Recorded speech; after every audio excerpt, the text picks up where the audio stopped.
On behalf of our center and our partners, the World Economic Forum and the Bill and Melinda Gates Foundation, I'd like to extend a very warm welcome to our audience here in New York, as well as our larger virtual audience participating online today. The Event 201 scenario is fictional. Today's scenario is going to simulate meetings of a multi-stakeholder group called the Pandemic Emergency Board. We're at the start of what's looking like it will be a severe pandemic. And there are problems emerging that can only be solved by global business and governments working together. There's been some conspiracy theories that are around about the potential that pharmaceutical companies or the UN have released this for their own benefit. And maybe this is a time for us to showcase some cases where we are able to bring forward some bad actors and leave it before the courts to decide whether they have actually spread some fake news. A new coronavirus. Infected people got a respiratory illness with symptoms ranging from mild flu-like signs to severe pneumonia. In related news, a significant demand for personal protective equipment like N95 masks and gloves are on the rise. Patients are overwhelming healthcare facilities. People are avoiding public spaces out of fear of infection and in compliance with public health recommendations. Our U.S. affiliate has just released polling results on public expectations for a vaccine, and 65% of those polled are eager to take the vaccine, even if it's experimental. I am not optimistic about having the vaccine in time to be relevant during this pandemic. With enough money and political will, anything is possible. Penalties have been put in place for spreading harmful falsehoods, including arrests. If the solution means controlling and reducing access to information, I think it's the right choice. The world saw large-scale protests and in some places riots. This led to violent crackdowns in some countries and even martial law. The public lost trust in their respective administration. Economists say the economic turmoil caused by such a pandemic will last for years. The societal impacts, the loss of faith in government, the distrust of news, and the breakdown of social cohesion could last even longer. We have to ask, did this need to be so bad? Event 201 took place 5 months before COVID-19 was declared a pandemic. The participants of the event are some of the same people that are now deeply involved in the real pandemic and profiting from it as well. Event 201 was a scripted, multi-camera, live event that was broadcast globally via the internet. An event of this complexity and magnitude would take months to write, prep, and produce, placing the conception date at least 1 year prior to the actual pandemic. There is no question that there will be a surprise outbreak. Anthony Fauci knew as early as January of 2017 that we would see an outbreak before the end of 2020. Even Bill Gates, a man with no medical training, knew it was coming. If we start now, we can be ready for the next epidemic. Some countries have banned travel from the worst affected areas. The president has made a decision to suspend all travel to the United Kingdom and Ireland. Dis and misinformation circulating over the internet. Across the world, misinformation about the virus is being shared online. A significant demand for N95 masks and gloves are on the rise. The demand for N95 masks to prevent the deadly airborne virus has surged. We could eventually have 52 million treatment courses per year, but it will take many months to get there. We're still many months out from having something that we can really deploy to the public. And 65% of those polled are eager to take the vaccine, even if it's experimental. A new poll finds that 49% of Americans say they would get a COVID-19 vaccine should an effective one be discovered. I'm curious, who wrote the Event 201 script? If the visionaries of the event knew at least 1 year in advance what was needed, why didn't they take care of those things? Considering that Bill Gates has donated half of his fortune to make the world safer, why didn't he help to better prepare our hospitals and frontline workers? Why didn't any of the event's wealthy sponsors do something?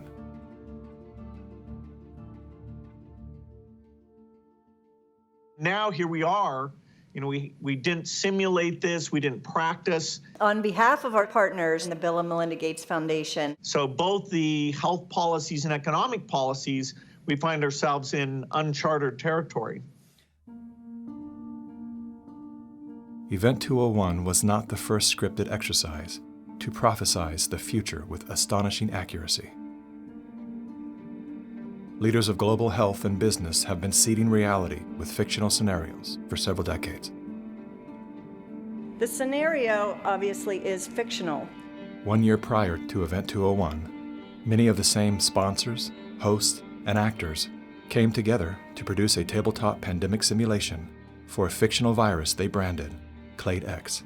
1 year to produce a vaccine for this is too long. We should have stockpiled, we didn't, but we're going to have to look at that vaccine question to see if we can speed up the delivery. And if we do not have the public with us, we're in big trouble. In 2010, the Rockefeller Foundation released a 54-page document called Scenarios for the Future of Technology and International Development. Page 18 features the pandemic scenario, Lockstep, a world of tighter top-down government control and authoritarian leadership, with limited innovation and growing citizen pushback. China's government was not the only one that took extreme measures to protect its citizens from risk and exposure. During the pandemic, national leaders around the world flexed their authority and imposed airtight rules and restrictions, from the mandatory wearing of face masks to body temperature checks at the entries to communal spaces like train stations and supermarkets. Even after the pandemic faded, this more authoritarian control and oversight of citizens and their activities stuck, and even intensified. It's the United Nations in lockstep with the World Economic Forum. In what they are boasting will be the great reset of all our economies and of all our personal liberties. Now is the historical moment, a time. This pandemic has provided an opportunity for a reset. It is an opportunity we have never had before and may never have again. We must not miss this unique window of opportunity. Reading from the COVID-19, The Great Reset book by Klaus Schwab and his co-author, if no one power can enforce order, our world will suffer from a global order deficit. Think about that, reread that sentence. If no one power can enforce order, our world will suffer from a global order deficit. In short, we need a great reset. But how do the World Economic Forum and the United Nations intend to bring about this great reset they keep promising us? Well, they need national and state governments and other bodies to play along. And one of the key tools they are using is a 3-word slogan: Build Back Better. We will build back better from the COVID crisis. Build it back better. To come back stronger and build back better. Build Canada back better. Build Back Better has bizarrely been the slogan for all sorts of different political groups around the world. Bill Clinton used it to promote the Clinton Foundation after the Haiti hurricane disaster. The recent cholera outbreak serves as a stark reminder of the urgency we face to address the strengthened reconstruction efforts in Haiti to help the people build back better. Haitian activists staged a protest outside Hillary Clinton's Manhattan office. The demonstrators claim billions of dollars were stolen through the Haiti Reconstruction Commission headed by Bill Clinton. They also say Haiti was used as a cover for foreign governments to funnel kickbacks of possibly hundreds of millions of dollars through the Clinton Foundation. Given that Clinton himself was the one who coined this term, Build Back Better, there's been very little transparency and accountability despite all these buzzwords, sustainable development, community consultation. Any disaster can be the perfect excuse to build back better by using the money that should be going to disaster relief to instead subsidize the UN agenda at the same time as making renewables investors very rich. So behind the great Haiti disaster story, that is used to cover up what Big Pharma, Big Oil, Big Bank is actually doing.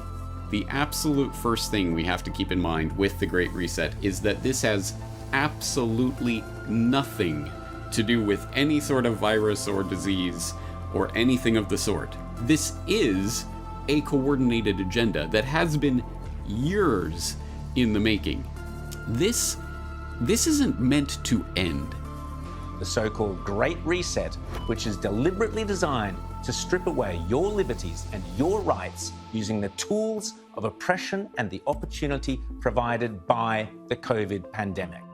Here we are now with an economy in crisis, but with an incredible opportunity, not just to build back to where we were before, but better. it is I, your cute and adorable pal Grover, with a message for listeners of the Great Reset. I know a thing or two about resetting. I reset my alarm clock every morning. But you are talking about resetting the entire world.